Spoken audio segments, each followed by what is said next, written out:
गणेश पांडे दुहेरी चौकशीच्या फेऱ्यात महिला आयोगाच्या मार्फत पांडेची होणार चौकशी। भाजपनेही नेमली चौकशीसाठी त्रिसदस्यीय समिती।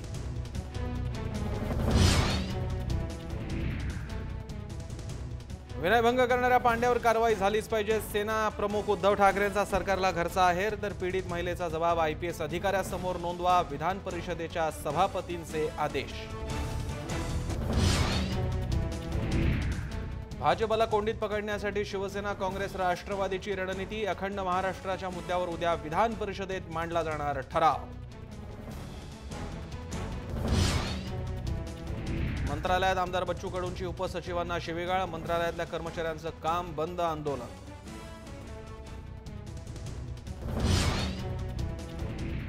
मुंबईच्या महापौर स्नेहल आंबेकर वादात, विशेष निधी वाटपात उद्धव ठाकरेंचा हस्तक्षेप असल्याचा आरोप। उद्धव यांच्या मार्गदर्शनानंतरच निधी वाटप केल्याचा धक्कादायक खुलासा। मुंबई 2003 साखळी बॉम्बस्फोट प्रकरणी 10 जण दोषी, तिघांची निर्दोष मुक्तता। मुंबई पोटा कोर्टाचा महत्त्वपूर्ण निकाल, उद्या सुनावणार दोषींना शिक्षा। पानसरे हत्याकांड प्रकरणात कॉम्रेड गोविंद पानसरेंच्या कुटुंबांनी सरकारी वकिलांवर व्यक्त केला अविश्वास। तपासाच्या नावाखाली फसवणुकीचा आरोप।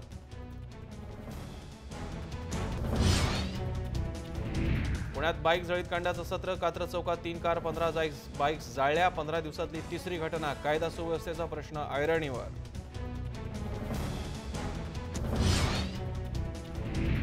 सहाराची संपत्ती जप्त करून लिलाव करा, सुप्रीम कोर्टाचे सेवेला आदेश। जेलमधील सुब्रतो रॉयना आणखी एक धक्का।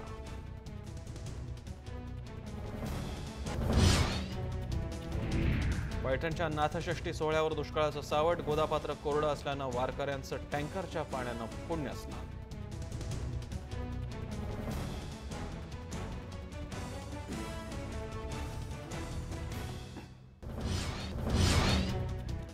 आणि आत्ताच एक अतिशय महत्त्वाची बातमी येते। कन्हैया कुमार 14 एप्रिलला पुण्यात येणार आहे। कन्हैया कुमार जेएनयू प्रकरणानंतर देशभरात चर्चेचा विषय झाला होता। पुण्यामध्ये सुद्धा फर्ग्युसन कॉलेजमधल्या घोषणांच्या गदारोळानंतर कन्हैया कुमारला आणण्याच्या संदर्भात अनेक पुरोगामी विद्यार्थी संघटना ठाम होत्या। अमोल कविटकर आपल्याला याविषयी अधिक माहिती देत आहेत। अमोल, अखेर हा वाद जो आहे तो आणखी पुढे जाईल असं दिसतंय, कारण भाजपा युवा मोर्चानं सुरुवातीपासून विरोध केलेला होता। मात्र आज पुरोगामी विद्यार्थी संघर्ष समितीचे काही सदस्य जे आहेत ते थेट कन्हैया कुमारला दिल्लीमध्ये जाऊन भेटलेले होते आणि त्यानंतर कन्हैया कुमार पुण्यामध्ये यायला तयार झाला असून 14 एप्रिलला पुण्यामध्ये ही सभा होईल। मात्र सभेचं स्वरूप कसं असेल या संदर्भात अद्यापर्यंत चर्चा झालेली नाहीये। मात्र तारीख जी आहे ती कन्फर्म झालेली आहे। महत्वाची बाब म्हणजे भारतीय जनता युवा मोर्चानं कालच एक निवेदन दिलं होतं। त्या निवेदनामध्ये म्हटलं होतं की कन्हैया कुमारला पुण्यामध्ये येऊ देऊ नये। पुण्याचे पोलीस आयुक्त आहेत आणि पुणे विद्यापीठाचे कुलगुरू या दोघांना सुद्धा निवेदन देण्यात आलेलं होतं। त्यामुळं आता हा तारीख तर नक्की झाली, मात्र हा कार्यक्रम कुठं होतोय, कसा होतोय हे पाहणं महत्वाचं असेल। मात्र जो राडा आपल्याला पाहायला मिळत होता याआधी, तो राडा कदाचित या पुढे सुद्धा आपल्याला पाहायला मिळू शकतो, कारण त्या पद्धतीनं पुण्यातले विद्यार्थी जे आहेत ते सपशेल 2 गटांमध्ये विभागलेले पाहायला मिळतात। अनेक राजकीय पक्ष आणि संघटनांनी पुरोगामी विद्यार्थी संघर्ष समितीमध्ये वाट धरलेली आहे, तर हिंदुत्ववादी संघटना आणि या सगळ्या भाजपा युवा मोर्चाच्या नेतृत्वाखाली एकत्रित येताना पाहायला मिळतात। त्यामुळे नेमकं पुढे काय होतं हे पाहणं महत्वाचं असेल। मात्र कन्हैया कुमारनं निमंत्रण स्वीकारलंय आणि 14 एप्रिलला कन्हैया कुमार पुण्यात असेल। अमोल, पण या पार्श्वभूमीवरती एकीकडे भाजयुमोने आजच ती बातमी तुझ्याकडनंच आली होती की कोणत्याही कॅम्पसमध्ये, फर्ग्युसन पुणे विद्यापीठाच्या कॅम्पसमध्ये कन्हैया कुमारला कार्यक्रम करायला देऊ नका अशी मागणी त्यांनी केलेली आहे। या पार्श्वभूमीवरती जर का कन्हैया कुमार पुण्यात आला तर कार्यक्रम कॅम्पसेसमध्ये होईल का कुठल्या तरी बाहेरच्या मैदानावर?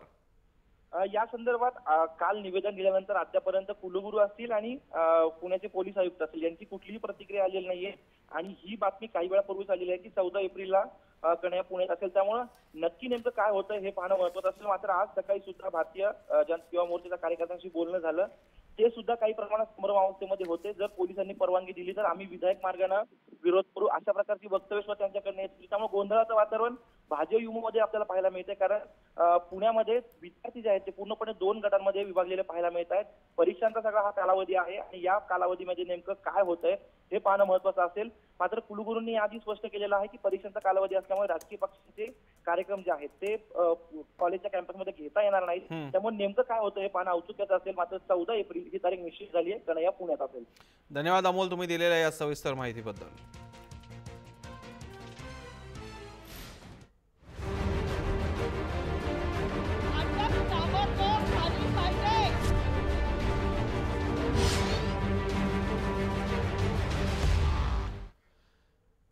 नमस्कार, मी प्रसन्न जोशी. लक्षवेधीमध्ये आपल्या सगळ्यांचं स्वागत. गणेश पांडे हे नाव कदाचित महाराष्ट्राच्या समोर येण्याचं काहीच कारण नव्हतं, कारण एखाद्या भाजयुमोच्या, एखाद्या भारतीय जनता युवा मोर्चाचा एखाद्या शहराचा अध्यक्ष हे काही फार मोठं पद नाहीये, मुंबईचा असला तरी सुद्धा. पण गेल्या काही दिवसात ते नाव चर्चेमध्ये आलेलं आहे, टीकेचं धनी झालेलं आहे. त्याला कारणही तसंच आहे. भाजयुमोच्या मथुरेतल्या एका ट्रेनिंग शिबिरामध्ये हा गणेश पांडे आणि त्याचे अनेक सहकारी होते. त्यात काही विद्यार्थी, काही तरुण नेतृत्व असणाऱ्या तरुणी सुद्धा होत्या. आणि त्यातल्या एका तरुणीने असा आरोप केलेला आहे की या गणेश पांडेने आपल्यासोबत गैरवर्तन केलं, लैंगिक छळ करण्याचा प्रयत्न केला आणि या संदर्भात तिने एक निवेदन सुद्धा दिलं.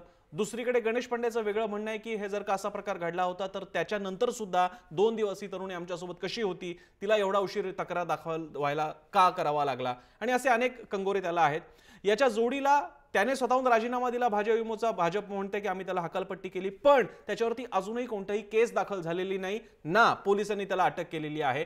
दरम्यान आज विधान परिषदेच्या सभापतींना हस्तक्षेप करत इन कॅमेरा या महिलेची सगळी माहिती घेण्यात यावी, तिचं जे काही म्हणणं आहे ते ऐकून घेण्यात यावं, महिला पोलीस अधिकाऱ्यांकडे हा सगळा तपास व्हावा असे निर्देश द्यावे लागले. या प्रकरणावरनं गांभीर्य लक्षात येतंय की भाजप सरकार, गृह खातं ज्या मुख्यमंत्र्यांकडे, ते भाजप सरकार चालढकल करतंय का गणेश पांडेवर कारवाई करण्याच्या बाबतीत. आपण त्याविषयी बोलणार आहोत. आणि त्याचप्रमाणे ज्याप्रमाणे फिल्म इंडस्ट्रीत कास्टिंग काउच सारखा प्रकार असतो, तुम्ही जर का लैंगिक तुम्ही जर का तसं ऑफरिंग केलं एखाद्या मुलीने, एखाद्या हिरोईन होऊ अभिलाषा बाळगणाऱ्या मुलीने जर का स्वतःच्या शरीराचा भोग घेऊ दिला तर तिला काहीतरी रोल मिळेल, याला कास्टिंग काउच असा प्रकार म्हणतात. असा हा पॉलिटिकल कास्टिंग काउचचा एक विचित्र वास्तव आपल्या समोर येते का, त्याहीबद्दल आपण बोलणार आहोत. आपल्यासोबत मान्यवर असणार आहेत, पण त्यांच्याकडे जाण्यापूर्वी कोणते मुद्दे घेऊन आपण चर्चेला पुढे हात घालणार आहोत आपण बघूयात ग्राफिक्सच्या माध्यमातून. पांड्यावर कारवाईत भाजपची चालढकल चालली आहे का? फक्त पक्षातून हाकलून मुलीला न्याय मिळेल का? गणेश पांडेला पोलीस अटक का करत नाहीयेत? त्या मुलीवरच्या पांडेच्या आरोपात तथ्य आहे का? आणि हा राजकीय कास्टिंग काउचचा प्रकार आहे का? जर का या विषयावरती आपल्याला काही मत व्यक्त करायचं असेल तर आमच्या ट्विटर हँडलवरती जाऊन आपण मत व्यक्त करू शकता. @जयमहाराष्ट्रN या ट्विटर हँडलवरती आपला प्रश्न आहे, गणेश पांडेला पकडण्यात सरकार चालढकल करतंय का? आपल्यासोबत मान्यवर आहेत. आपल्यासोबत असणार आहेत नीलमताई गोरे, शिवसेनेच्या नेत्या आणि स्त्रीवादी कार्यकर्त्या सुद्धा आहेत. त्या स्वतःही त्यांच्या संघटनेमार्फत याबद्दलचं काम करत असतात. विद्या चव्हाण फोनद्वारे आपल्यासोबत आहेत, ज्या राष्ट्रवादी काँग्रेसच्या प्रवक्त्या आहेत. प्रियदर्शिनी हिंगे स्त्री प्रश्नाच्या अभ्यासिका आहेत, त्या आपल्यासोबत पुण्याहून असतील. आणि थोड्याच वेळात विनया देशपांडे पंडित या संडे गार्डियन्स या वृत्तपत्राच्या मुंबई एडिशनच्या रेसिडेंट एडिटर आहेत, त्याही आपल्यासोबत असतील. सगळ्यांचं स्वागत. मी नीलमताईंकडे पहिल्यांदा जातोय. नीलमताई, शिवसेनेने सुद्धा आता सरकारवरती सरळ फटकारलेला आहे की याच्यावरती कारवाई झाली पाहिजे. तुम्हाला काय वाटतं या सगळ्या प्रकरणाचा पहिल्या दृष्टिक्षेप टाकता? एक तर राजकीय पक्षामधल्या महिला कार्यकर्त्यांनी पक्षाकडे किंवा इतर काही लोकांच्याकडे अशा तक्रारी करणं हे अनेक वर्ष घडत आहे. म्हणजे प्रसन्न, तुम्हाला लक्षात असेल की नागपूरला मला असं वाटतं 98 किंवा 99च्या सुमाराला कल्पना म्हणून एका बाईने, मी आडनाव मुद्दाम घेत नाही, की जिने काँग्रेसच्या मोठमोठ्या नेत्यांवर टीका केली होती आणि सोनियाजींपर्यंत जाऊन ते भेटल्या होत्या की तिकीट मिळण्यासाठी त्यांच्याकडून अमुक एक अशी गैर अपेक्षा ठेवली गेलेली होती. त्याच्यानंतर आता आजच्या या प्रकाराकडे आपण पाहिलं तर कला क्षेत्रामध्ये तुम्ही जो शब्द वापरलात की एखाद्या गोष्टीच्यासाठी म्हणजे सरळ सेक्शुअल फेवर द्या आणि सौदा करा, अशा पद्धतीने वागलेलं दिसून येतं आपल्याला. प्रश्न कुठे येतो की सत्ता, मग ती राजकीय पक्षाची सत्ता असेल, विरोधी पक्ष का सत्ताधारी पक्ष हा प्रश्न नाहीये. बरोबर आहे. सत्ता मग ती नोकरीची असेल किंवा अजून प्रतिष्ठेची असेल, पैशाची असेल, त्या पैशाचा आमिष दाखवून त्या बाईला यासाठी म्हणून थोडक्यात होकार द्यायला भाग पडणं. काही वेळेला काही मुली एखाद्यास हो पण म्हणत असतील, तसं झालं तर तक्रार पण येत नाही.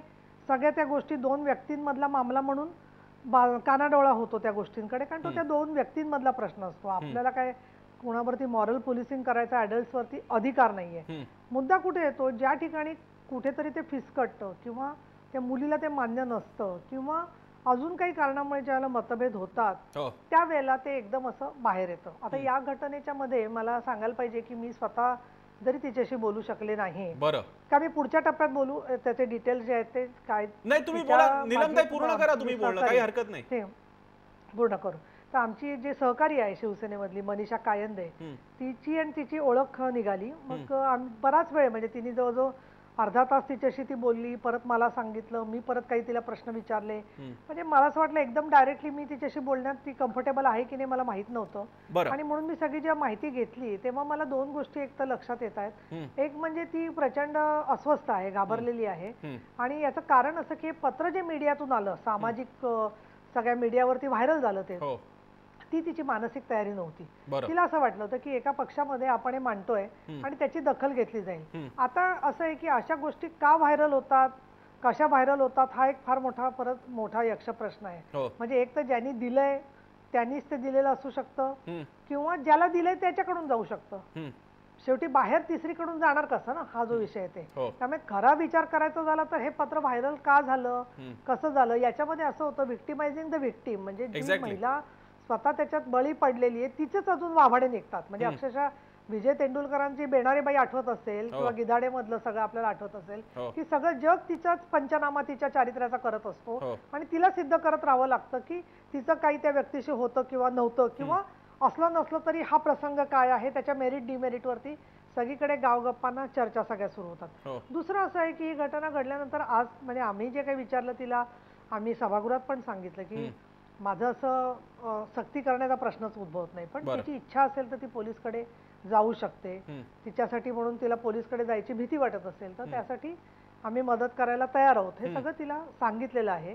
माझ्या माहितीप्रमाणे भारतीय जनता पक्षातल्याही काही व्यक्ती तिच्याशी बोललेल्या आहेत आणि त्यामुळे पोलीसकडे जायचं नाही असं आता तरी तिची मानसिकता दिसत होती. परंतु फेसबुकवरून किंवा सोशल मीडियावरून तिच्यावर अतिशय गलिच्छ पद्धतीच्या कॉमेंट्स येत आहेत, हिंसात्मक असे इशारे तिला दिले जात आहेत आणि ते काही थांबवता येईल का असं तिने आम्हाला सांगितलं. ते मी सभागृहात म्हटलं की अशा त्याचा बंदोबस्त ताबडतोब केला गेला पाहिजे, कारण शेवटी हे जे लोक तिला असे गलिच्छ इशारे वगैरे देत आहेत ते कुठे ना कुठे या गणेश पांडेचे हस्तक असणार किंवा त्या प्रवृत्तीचे लोक असणार की ज्यामुळे त्यांना गणेश, आणि ही प्रवृत्ती आहे, हा फक्त एका पक्षाचा प्रश्न नाहीये, ही एक प्रवृत्ती आहे आणि या दृष्टिकोनातून राजकीय आश्रय त्याला मिळता कामा नये यासाठी म्हणून आज सभागृहात जे काही झालं त्यामधून महिला आयोगाकडे आता ती केस गेली आहे. खरं प्रसन्न महिला आयोगाने स्वतःहून याची दखल घ्यायला हवी होती, कारण महिला आयोगाला हे अधिकार आहेत, पण महिला आयोगाला सुद्धा विधान परिषदेत आम्ही हा विषय घेतल्यावरती मग मुख्यमंत्र्यांनी रिफर केलेली केस आहे.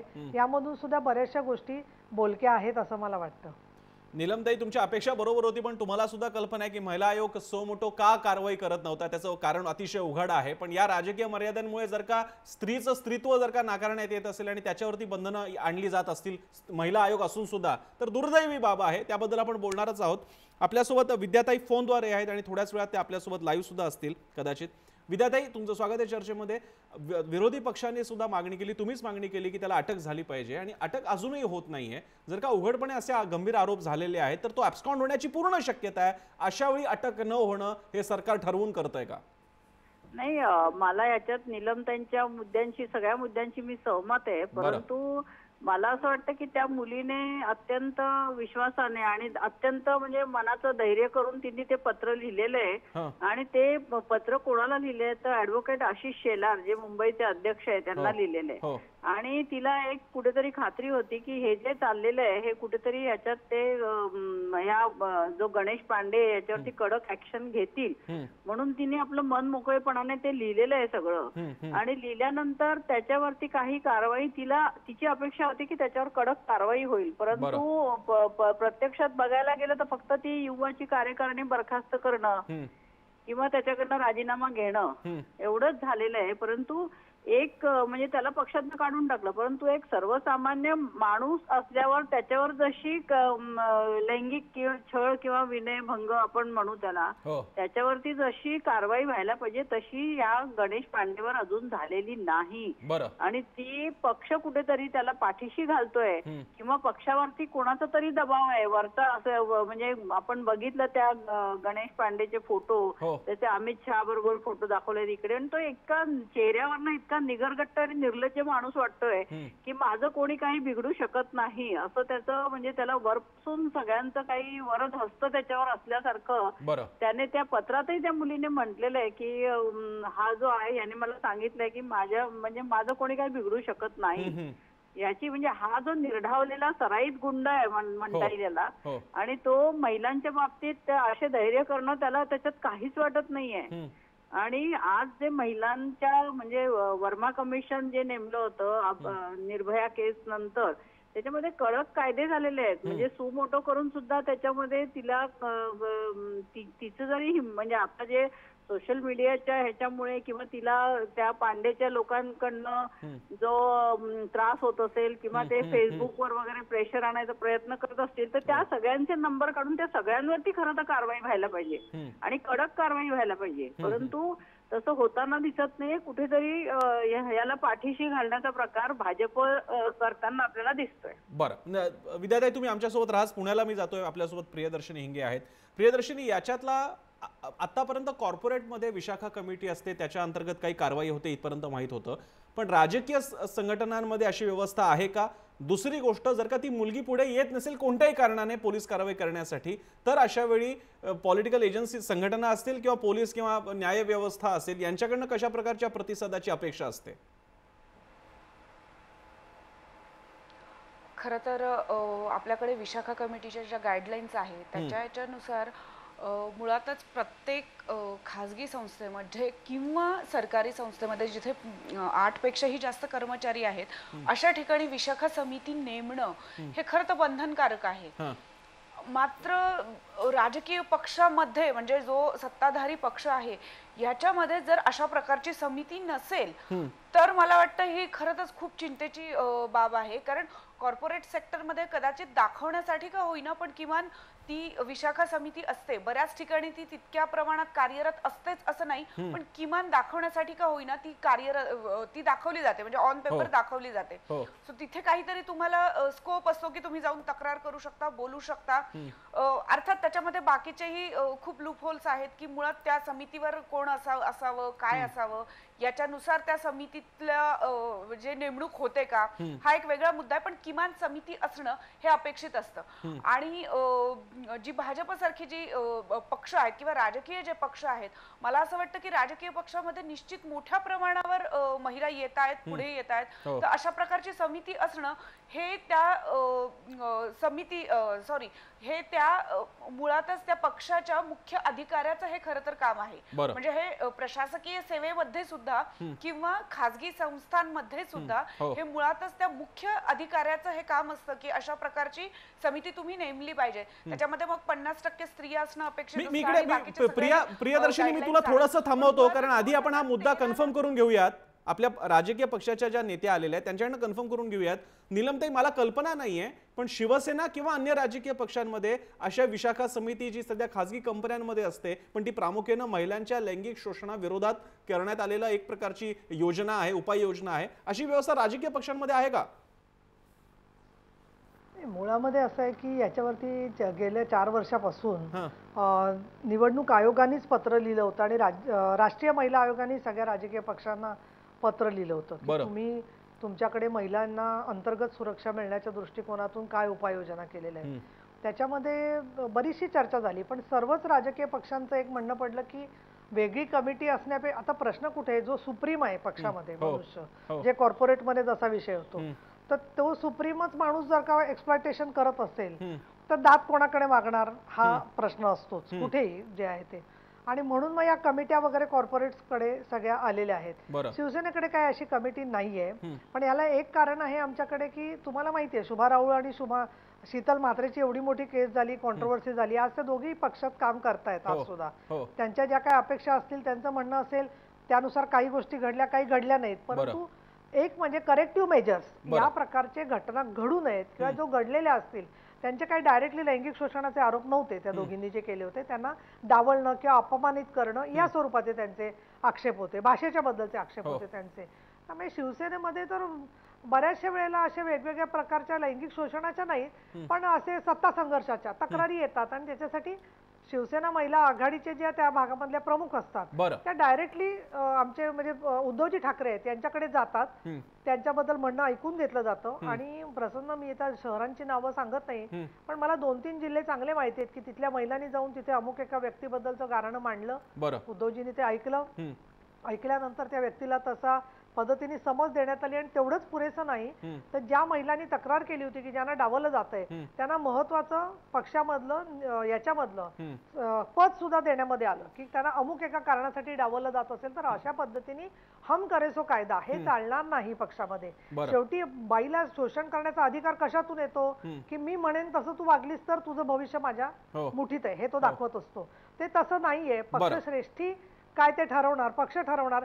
हा मेसेज देणं म्हणजे एका अर्थाने अंतर्गत सुधारणा करण्याचाच ते भाग असतो असं मला वाटतं. नीलमताई, हा लॉजिक म्हणून हे बरोबर आहे आणि तसं होत असेल तर चांगली गोष्ट आहे. शिवसेना काय किंवा राष्ट्रवादी काय किंवा कोणताही पक्ष काय, पण ही झाली आपापसातल्या विश्वासाचा भाग झाला. पण एक यंत्रणा म्हणून एक यंत्रणा म्हणून जर का ती विशाखा कमिटी नसेल तर ती असली पाहिजे का, हा पहिला प्रश्न. दुसरा प्रश्न, अमुक एक अन्याय झाला होता, तो स्त्री असल्यामुळे अन्याय झाला होता आणि त्याचं परिमार्जन झाल्यामुळे तो अन्याय दूर झाला, असं जर का व्हायला लागलं तर याची तुलना थोडीशी चुकीची ठरेल. पण बलात्कार झालाय आणि आता बलात्कारी लग्न करायला तयार आहे म्हणून त्याला बलात्काराच्या गुन्ह्यातून बाजूला करा असं म्हणण्यासारखं झालं. आणि मला खात्री आपल्यापैकी कोणती महिला ते ऍक्सेप्ट करणार नाही. मी छोटासा ब्रेक घेतोय. ब्रेकच्या नंतर हा मुद्दा अधिक सविस्तर पुढे घेऊन जायचा आहे. कारण प्रश्न जे कायदे बनवतात त्या लोकप्रतिनिधींच्या स्वतःच्या पक्षातल्या आस्थनीतल्या निखाऱ्यांबद्दलचा आहे. तो मुद्दा घेऊन पुढे जायचा आहे. फक्त त्यापूर्वी जर का तुम्हाला या मुद्द्यावरती काही बोलायचं असेल तर आमच्या ट्विटर हँडलवरती @JayMaharashtraN वरती गणेश पांडेला चालढकल सरकार चालढकल करते का यावरती आपण व्यक्त व्हा.